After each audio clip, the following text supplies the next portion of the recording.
Hi, I'm Li Ling, and I'm so glad you're here. I'll be sharing with you my thoughts on parenting mindfully. Whether you're an expecting parent who's curious about mindful parenting because you're thinking about the parent that you'd like to be when your baby arrives, or you're a parent of multiple children who needs to reset and recenter, I hope you'll find some takeaways from this talk that will be helpful in your parenting journey. I'd like to start with a little story about how I came to know about and care about mindful parenting. When my firstborn was about a year old, we were living overseas, and for about a week, my husband had gone back to Singapore for work. I was alone, taking care of my daughter without help and company. Most of that week is just a blur to me now, but I remember one particular incident where I was trying to cook a meal for us and she was clinging to my legs, crying incessantly. I couldn't calm her down and my tank was running empty. I became increasingly frustrated and helpless.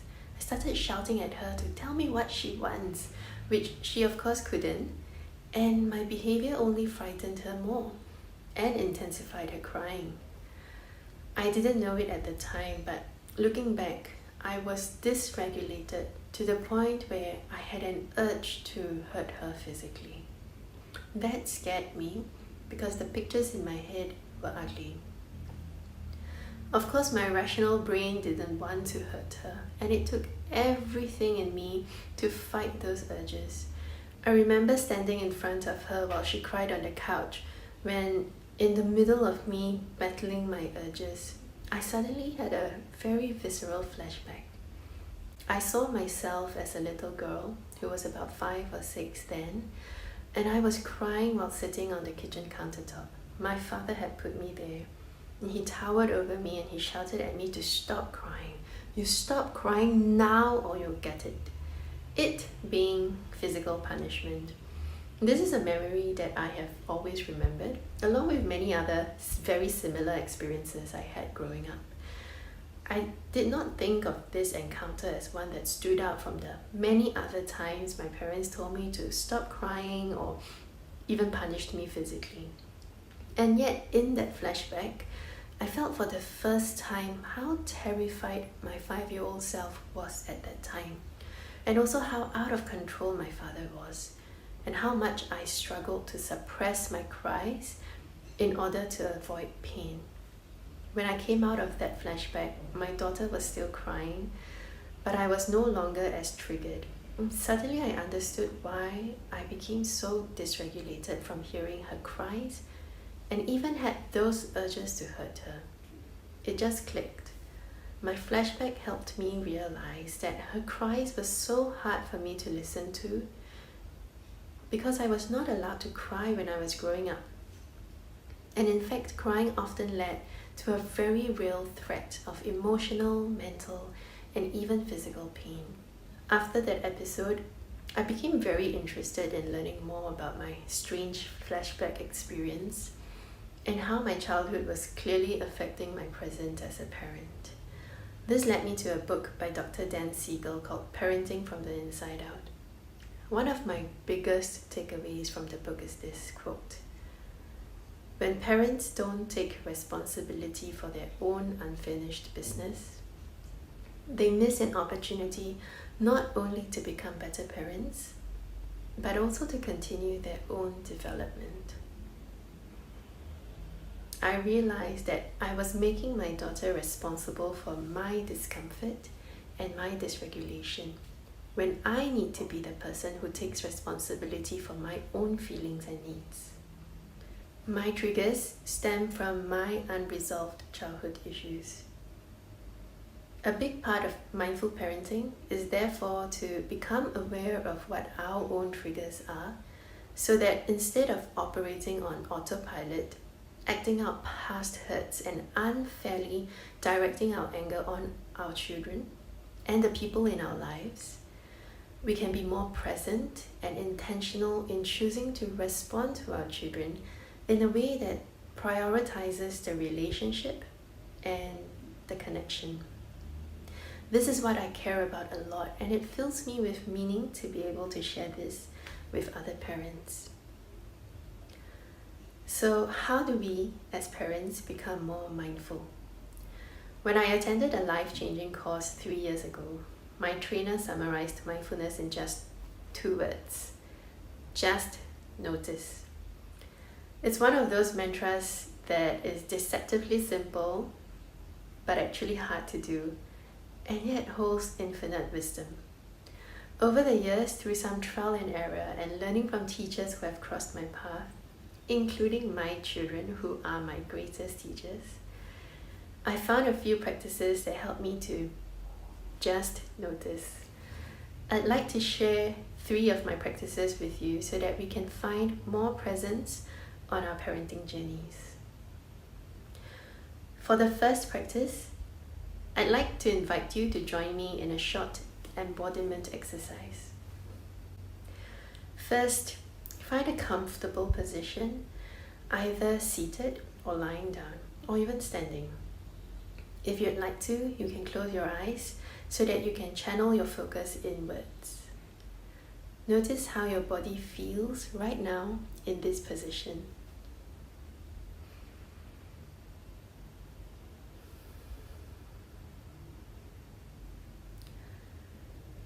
Now hold your hands in front of your chest and ball your fists up as tightly as you can and hold that posture. Notice the sensations in your body. Where in your body do you feel tightness?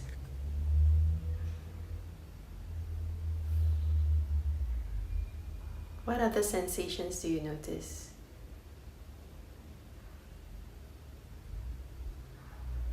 What is your breath like? And your heart rate?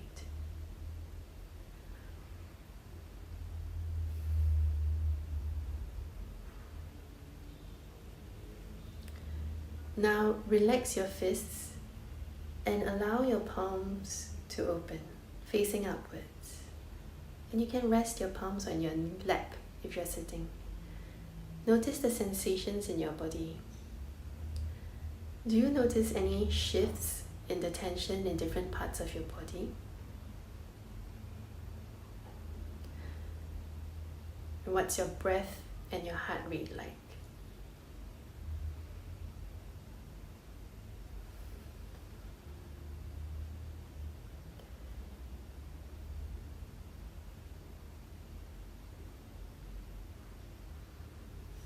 When you're ready, you can open your eyes. How was that for you? I wonder if you noticed any differences within your body when you were clenching your fists and when your hands were relaxed and open. In the first posture, many people notice tightness not just in their hands, but also in their shoulders, their chest, throat, and even their head. Some people feel their fingernails pressing into the flesh of their palms. And when you took the open palm gesture, how did that feel? Did you notice the tension dissipate? And maybe even notice that you are able to take deeper, slower breaths?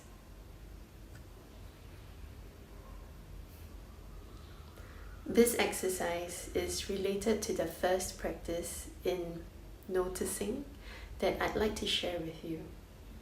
It is to start becoming more aware of our bodies and our physiological cues. There's a word for this. It's called interoception. Interoception is the awareness of what's going on inside our body. Do you feel tension, pain, discomfort? Is your heart beating fast? Are your breaths shallow?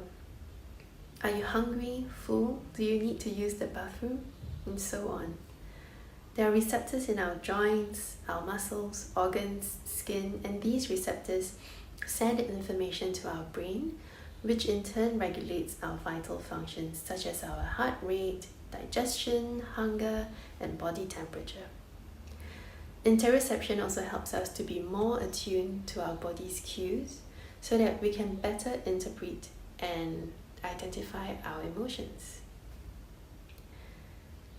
Many people are disconnected from their emotions and bodily sensations, perhaps because of years of conditioning from society, where we were taught to tune out our sensations and emotions because those things are seen as inconveniences.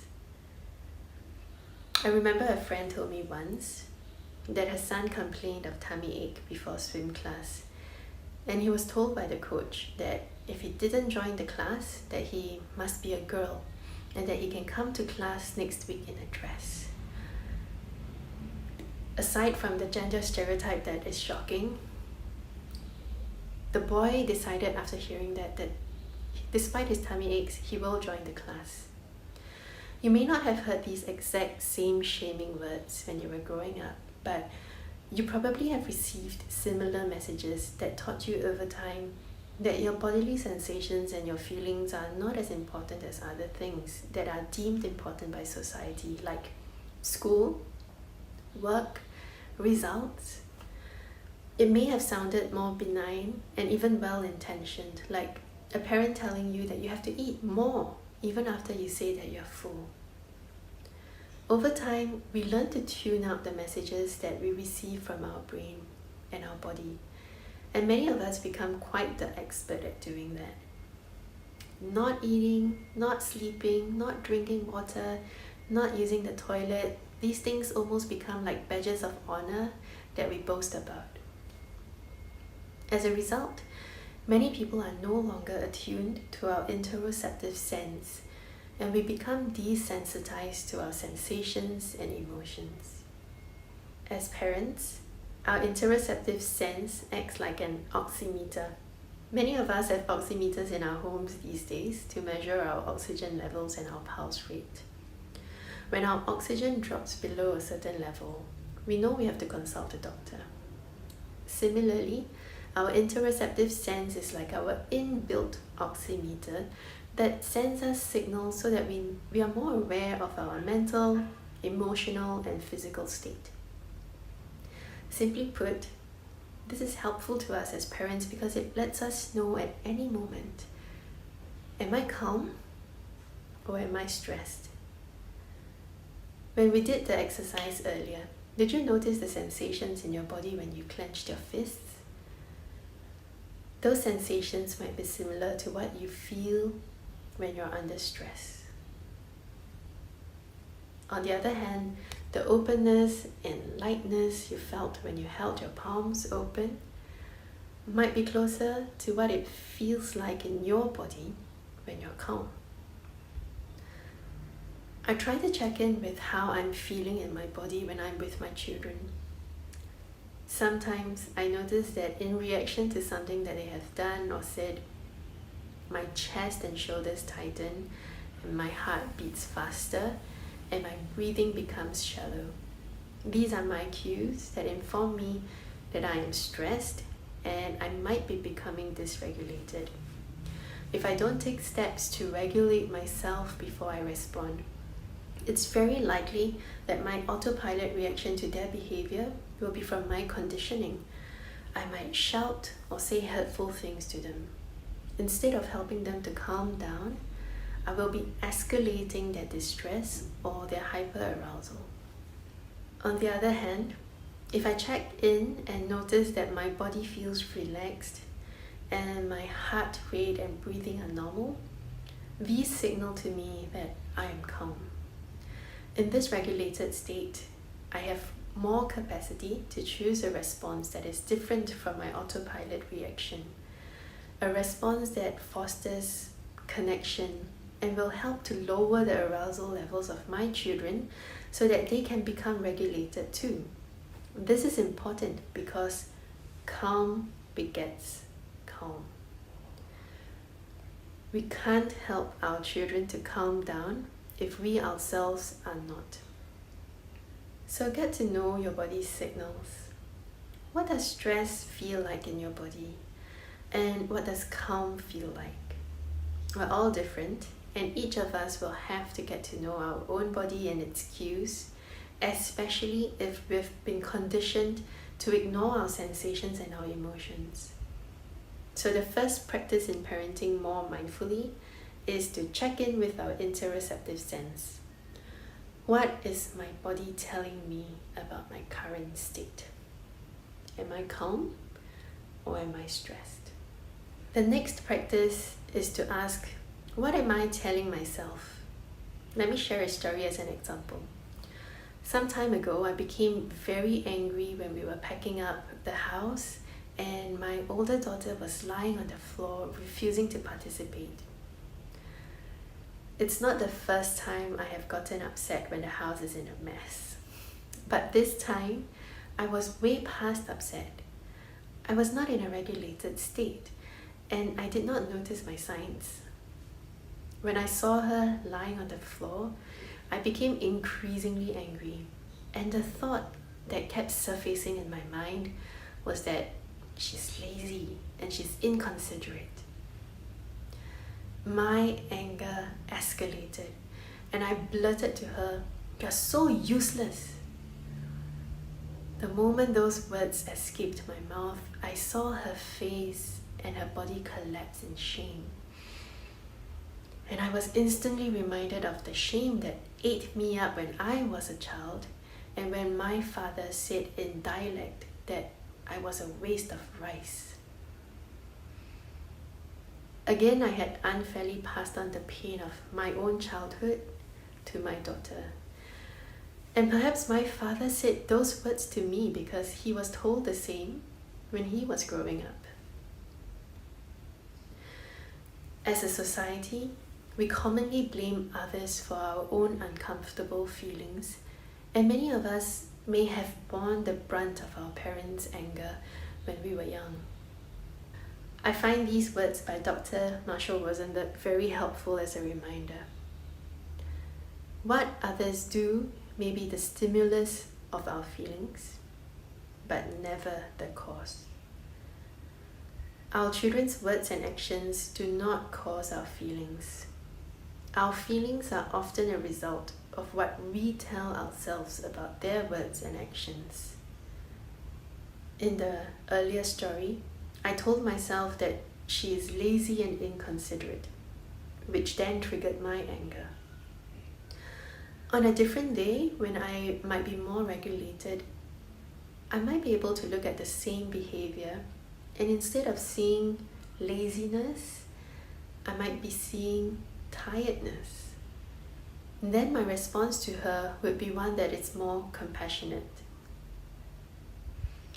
So the second practice is therefore to just notice what we are telling ourselves.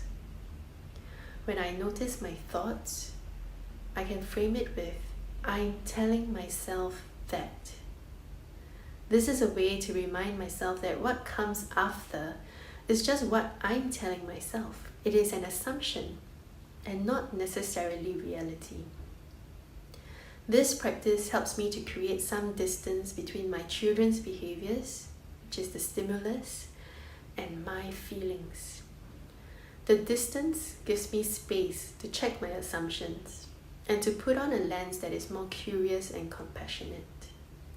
Okay, this is what I'm telling myself. But what is she really feeling and needing? Is her behavior truly out of laziness, or could it be that she is experiencing some stress and has needs that are not met? It could also give me room to recognize that I have needs that are not met, and my feelings are probably more a reflection of my need for rest and support.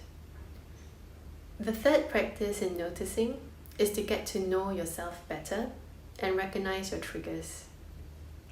As you practice noticing your interoceptive sense and the stories you tell yourself, you might find that there are certain recurring patterns in the behaviors and situations that tend to disrupt your inner peace.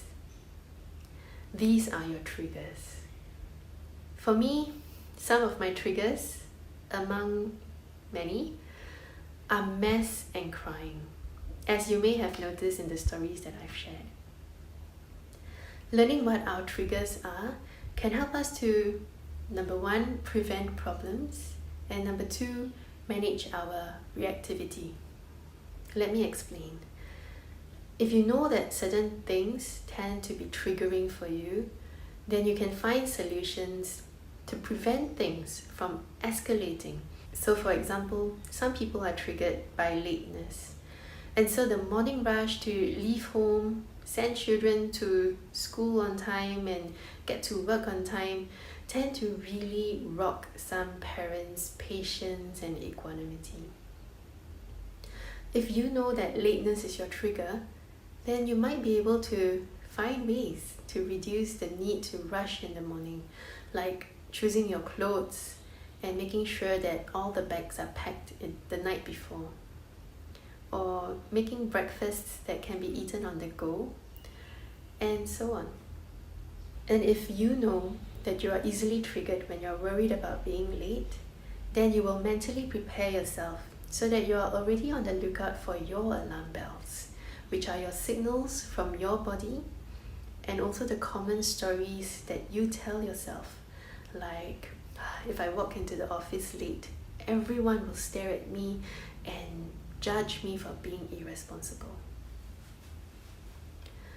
The more you practice noticing the signals in your body and the stories that you play in your head, the more you'll be able to pick out behaviors and situations that tend to trigger you.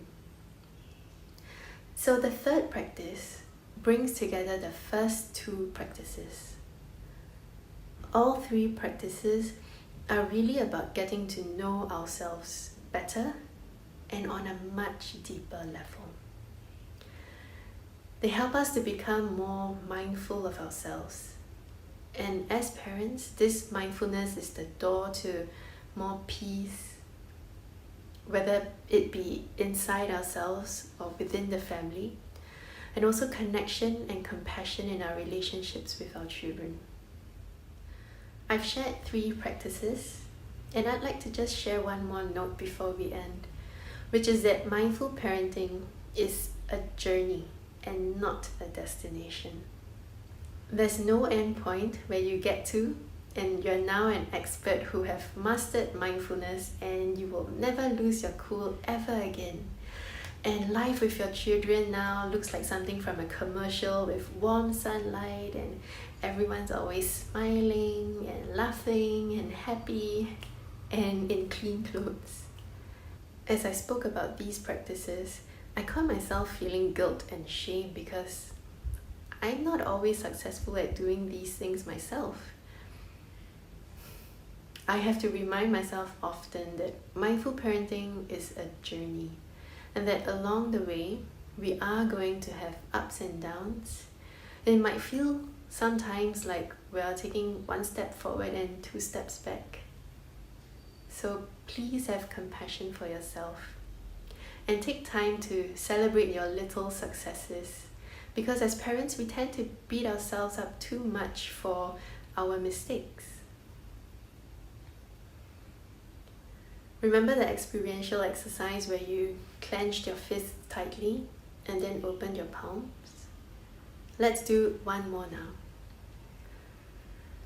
Place your hands on your chest. Notice the sensations in your body.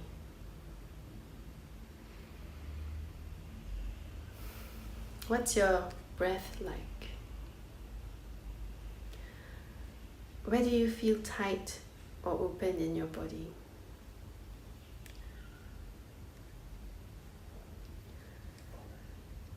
I'm curious how that felt for you. Many people feel a softening in their body and a warmth in their chest. Perhaps your breathing and your heart rate slowed down. This is how giving ourselves compassion feels like. As you strive to grow as a person and become better parents, I hope you take time often to visit this place and notice your needs for rest, support, kindness, compassion, understanding, acceptance, and fun. Bringing mindfulness into my parenting has brought so much more meaning and connection to me and my relationships with my children and my husband. I hope you've found some helpful takeaways that can be stepping stones in your mindful parenting journey. I appreciate you taking time to listen to me, and I hope this met your need for learning, growth, or some time to connect to yourself. If you'd like to join a community of parents who are also on this journey of parenting mindfully, you can join the Facebook group supported by Chapter 0. We're called Respectful/Mindful Parenting SG. If you follow Chapter 0's Instagram and Facebook accounts, you can get tips and tools that we share on parenting. And finally, please do not hesitate to reach out to us. Chapter 0 is a team of 4 women who are passionate about contributing to parents so that more families can experience the joy of peaceful partnerships with their children. I wish you all the best on your parenting journey.